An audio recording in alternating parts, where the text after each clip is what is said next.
Hello friends, आप सभी को स्वागत है हमारे यूट्यूब चैनल में।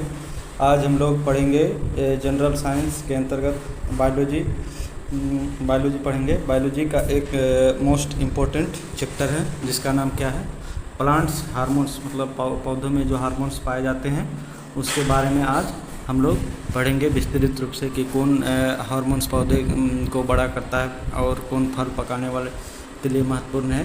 ये सारी चीज़ आज हम लोग इस वीडियो में डिस्कशन करेंगे और ये आप लोग का आगामी सभी कॉम्पिटिटिव एग्ज़ाम के लिए क्या है, काफ़ी महत्वपूर्ण है। आप चाहे जिस भी कॉम्पिटिटिव एग्ज़ाम की तैयारी करते हैं, चाहे अभी फ़िलहाल में होने वाले हैं बीपीएससी टीआरई 4 या बिहार पुलिस या रेलवे, कोई भी एग्ज़ाम की तैयारी करते हैं, ये सभी एग्ज़ाम के लिए क्या हो जाता है, ये चैप्टर काफ़ी महत्वपूर्ण हो जाता है। तो चलिए देखते हैं हार्मोन के बारे में।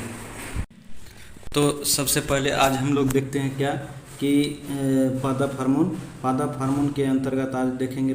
सबसे पहले क्या है हम लोग का, ऑक्सिन्स। क्या है, ऑक्सिन्स।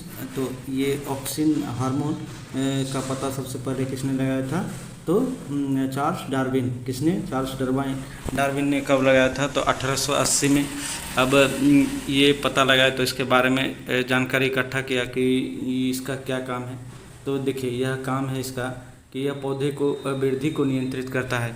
जैसे मतलब कोई पौधे कितना लंबा होगा, कितना मोटा होगा, तो यही सारा चीज़ नियंत्रित कौन करता है, ऑक्सिन्स हार्मोन। जैसे मतलब होता है कि अगर किसी पौधे में ज़्यादा ऑक्सिन्स हार्मोन की मात्रा होगा तो वो ज़्यादा लंबा होगा, ज़्यादा मोटा होगा, जल्दी वृद्धि करेगा, जल्दी बड़ा होगा। ये सारा चीज़ का काम कौन हार्मोन करता है, तो ऑक्सिन्स हार्मोन। अब हम लोग इसमें देखेंगे कि इसका मुख्य कार्य क्या है।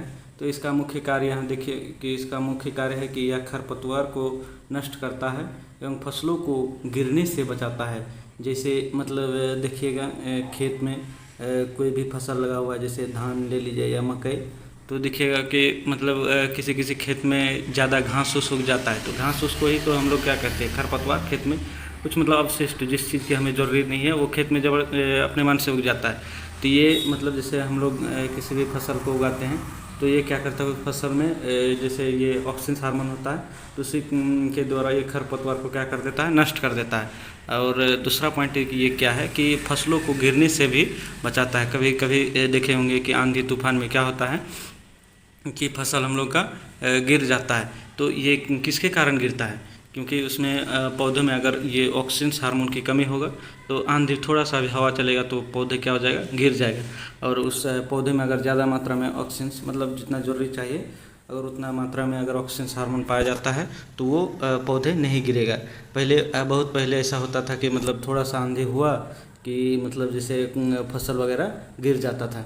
अब उसमें धीरे धीरे क्या क्या कि वो अब मतलब ऑक्सीजन की मात्रा अगर उसमें बढ़ गया है तो वो अब नहीं गिरता है। चलिए अब आगे देखते हैं। आगे देखेंगे कौन हार्मोन्स के बारे में, तो जिब्रेलिन्स हार्मोन के बारे में। किसके बारे में, जिब्रेलिन्स।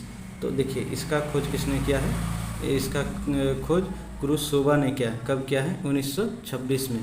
देखिए इस हार्मोन का भी खोज हाल फिलहाल में ही हुआ है, 1926 में ही हुआ है।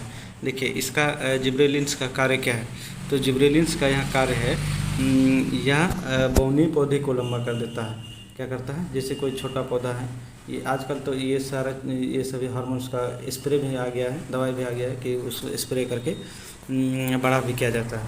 तो देखिए जिब्रेलिन्स हार्मोन क्या करता है, अगर पौधे कोई नाटा है, छोटा पौधा है, तो उसको क्या कर दिया जाता है, बड़ा भी किया जाता है। अच्छा दूसरा देखिए दूसरा हम लोग का क्या है कि यह फूल बनाने में मदद करता है। क्या करता है, फूल बनाने में, मतलब ऐसे तो फूल आ ही जाता है, जैसे पौधे में नेचुरली उसमें जिब्रेलिन्स हार्मोन्स पाया जाता है, तो थोड़ा सा अगर कम मात्रा में पाया जाता है तो अपने हिसाब से फूल उगता है। लेकिन अगर हमें ज़्यादा मात्रा में उस पौधे में फूल चाहिए तो हमें क्या करना चाहिए, जिब्रेलिन्स का छिड़काव कर देना चाहिए, जिसकी मदद से क्या हमें ज़्यादा फूल प्राप्त हो। तो हो गया। अब इसका आगे देखिए, अगर ज़्यादा फूल होगा तो क्या होगा, फूल से ही फल आता है, फूल होता है, धीरे धीरे बड़ा होता है, फिर वो खिलता है, खिलने के बाद क्या होता है, मुरझाता है, मुरझाने के बाद फल प्राप्त हो जाता है।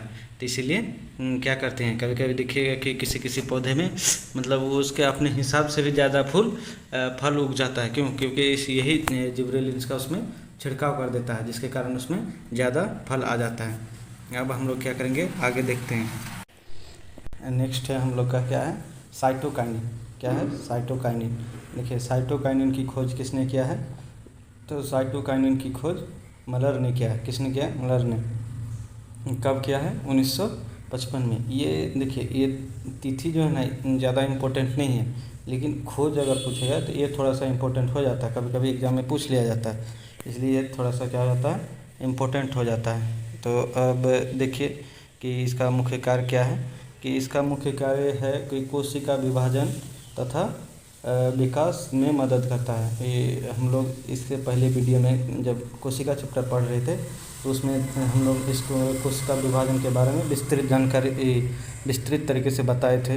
अगर आप लोग उस वीडियो को नहीं देखे हैं तो देख लीजिए, ताकि समझ में आ जाए कि कैसे कोशिका में विभाजन होता है। तो यही क्या होता है, जैसे फिर भी हम थोड़ा सा बता देते हैं। जैसे पेड़ पौधे में देखिएगा कि अगर उसका टहनी टूट जाता है तो देखिएगा कि मतलब फिर से टहनी उगने लगता है। तो क्यों, किसके कारण, यही साइटोकाइनिन हार्मोन्स के कारण। यही हार्मोन्स के कारण क्या होता है, कोशिका विभाजन होता है, जिसके कारण नया टहनी उगने लगता है। पेड़ पौधे में भी देखिएगा कि मतलब होता है, जैसे घास वगैरह हुआ, उसको अगर बकरी वगैरह खा लेता है तो देखिएगा फिर से ऊपर से उसका उगने लगता है। तो किसके कारण, यही साइटोकाइनिन के कारण क्या होता है कि कोशिका विभाजन होता है और नया अंग का उत्पादन होता है। अब देखिए इसका और कार्य क्या है, कि इसका भी वही काम। देखिए यह भी बौने पौधे को लंबा करने के लिए प्रयोग किया जाता है, लेकिन इसका उतना कम उपयोग नहीं है जितना मतलब इसका काम है। किसका, जिब्रेलिन्स का।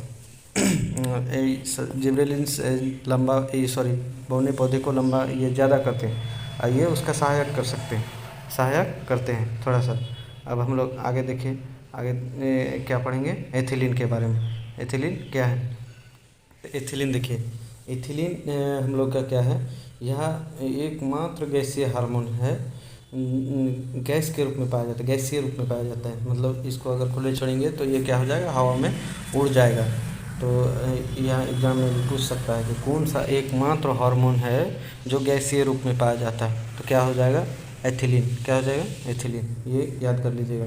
तो देखिए इसका काम क्या है, कि यह फलों को पकाने में मदद करता है। क्या करता है, फलों को पकाने में मदद करता है, समझ गए। जैसे देखिएगा कृत्रिम रूप से या मतलब अपने आप पेड़ों में आम वगैरह हुआ कि देखिएगा कि पेड़ में अपने आप पक जाता है, तो वो किस हार्मोन के कारण, एथिलीन हार्मोन के कारण। ये और क्या बोलते हैं उसको, मानव द्वारा भी पकाया जाता है एथिलीन। तो वो मानव द्वारा इसमें प्रयोगशाला में तैयार किया गया एथिलीन, वो थोड़ा सा अच्छा नहीं होता, लेकिन अगर नेचुरली रूप से पकता है तो वो ज़्यादा अच्छा लगता है खाने के लिए, और सेहत के लिए भी महत्वपूर्ण हो जाता है। तो चलिए आज हम लोग का हार्मोन्स लगभग कंप्लीट हो गया। और वीडियो आप लोग को कैसा लगा हमें कमेंट सेक्शन में बता सकते हैं।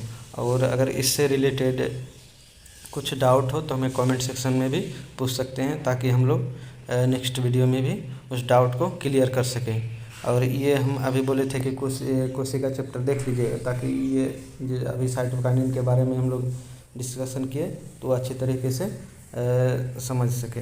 और अगर वीडियो अच्छा लगे तो लाइक शेयर ज़रूर कीजिएगा। तो आज हम लोग यहीं रखते हैं, धन्यवाद।